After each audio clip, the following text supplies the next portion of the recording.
Team India के one day setup में खिलाड़ियों को रोटेट करने की बात कही जा रही है। यानी रोहित शर्मा, विराट कोहली और केएल राहुल जैसे सीनियर प्लेयर्स को रोटेशन पॉलिसी के तहत खेलना होगा।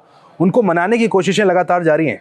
जी हाँ, एक रिपोर्ट आई है। इस रिपोर्ट में दावे से बात कही गई कि टीम इंडिया का मैनेजमेंट खिलाड़ियों को रोटेट करना चाह रहा है ताकि ज्यादा युवा खिलाड़ियों को मौका मिल सके। मसलन एक मैच में अगर रोहित शर्मा खेलेंगे तो हो सकता है अगले मैच में जायसवाल को मौका दिया जाए। सेम विराट कोहली के साथ भी वैसा हो सकता है।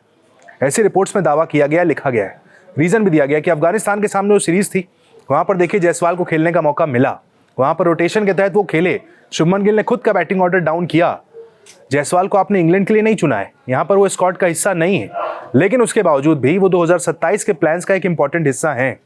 ऐसे में रोहित शर्मा, विराट कोहली जो कि टीम इंडिया के एक तरीके से मजबूत जड़ हैं, दो पिलर्स हैं, इनको भी रोटेशन पॉलिसी के तहत हो सकता है कुछ मैचों में बैठाकर युवा खिलाड़ियों को मौका दिया जाए। ये जो बात शुभमन गिल ने कही है, इस बात काफी हद तक इस बात से ये सही निकलती है कि जो प्रेस कॉन्फ्रेंस में उन्होंने कहा है, उनका कहना है कभी भी आप अनसेटल्ड टीम के साथ देखिए खेलने के लिए नहीं जाएंगे। आप चाहते हैं कि युवा खिलाड़ी भी आपके साथ टीम में हिस्सा हों। यानी टीम मैनेजमेंट चाहता है, हालांकि अब तक वो मना नहीं पाया खिलाड़ियों को रोटेशन के लिए। रोहित शर्मा रिपोर्ट में लिखा है कि भाई राजी नहीं है रोटेशन के लिए, वो सारे मैचेस खेलना चाहते हैं।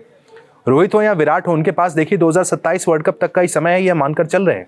इसके बाद शायद दोनों खिलाड़ी अपना बल्ला टांग दे रिटायर हो जाएं।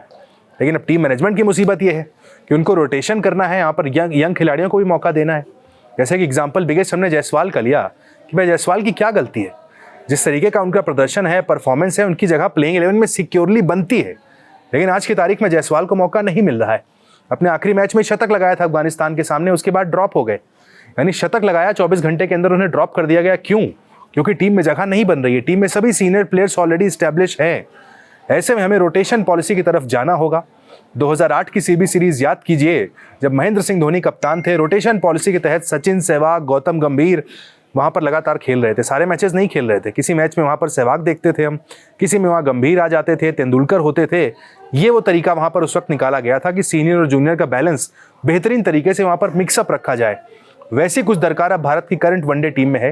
कप्तान शुभमन गिल पहले ही क्लैरिटी दे चुके हैं कि देखिए साहब, विराट कोहली, रोहित शर्मा, ये दोनों हमारे लेजेंड्स हैं। जो क्लैरिटी अब तक बीसीसीआई की तरफ से, अजीत अगरकर, गौतम गंभीर की तरफ से नहीं दी जा रही थी, वो क्लैरिटी शुभमन गिल ने सामने से आकर दे दी कि भाई दोनों हमारे लेजेंड प्लेयर हैं यार। इन दोनों का सम्मान अपनी जगह है। दोनों ने इंडियन क्रिकेट के लिए काफी कुछ किया है। विराट कोहली के बारे में तो यहां तक कह रहे थे कि मैं उनसे वर्ल्ड कप को लेकर बात कर रहा था कि कौन सा खिलाड़ी फिट इन होगा, कौन सा नहीं होगा। यानी 2027 वर्ल्ड कप की प्लानिंग शुभमन गिल विराट कोहली के साथ मिलकर कर रहे हैं। जी हाँ, इसे कहते हैं कि भाई एक्सपीरियंस को बेहतरीन तरीके से यूज करना। विराट के पास जो एक्सपीरियंस है 2011 वर्ल्ड कप का हो, 15 world cup, 19 world cup, 23 world cup और अब 27 वर्ल्ड कप के लिए, उनके सारे एक्सपीरियंस को शुभमन गिल यूज करना चाहते हैं। ये होता है एक बेहतरीन लीडर जो शुभमन गिल इस वक्त दिखा रहे हैं। क्योंकि जब जब रोहित विराट पर सवाल हुआ, ना गंभीर बोलने को तैयार होते थे, ना अगरकर बोलने को तैयार होते थे। कम से कम शुभमन गिल ने सामने से आकर क्लैरिटी तो दी, कहा कि दोनों हमारे पिलर्स हैं भाई इस टीम के। इनके बारे में आप क्या बातें कर रहे हैं, किस तरीके से बातें कर रहे हैं। यानी जितने भी अगर मगर की बातें हो रही थी सब खत्म कर दी गई हैं। यहाँ पर शुभमन गिल की अब तक की सबसे बेहतरीन प्रेस कॉन्फ्रेंस में से एक यहाँ पर देखने को मिली, जब वहाँ पर उन्होंने क्लैरिटी से बात की है। एक बहुत ही बेहतरीन, बहुत ही मैच्योर्ड कैप्टन शुभमन गिल लगे हैं। ठीक 1 साल पहले चलते हैं तो जब इंग्लैंड के लिए कप्तान बने थे टेस्ट सीरीज के लिए, युवा कैप्टन थे, पहली बार कप्तानी कर रहे थे भारत के लिए फुल टाइम। और अब 1 साल के अंदर इतने मैच्योर्ड कैप्टन लग रहे हैं शुभमन गिल कि देखकर साफ समझ में आता है कि भाई गाड़ी सही ट्रैक पर जा रही है। 2027 की तैयारियां बेहतरीन तरीके से चल रही हैं।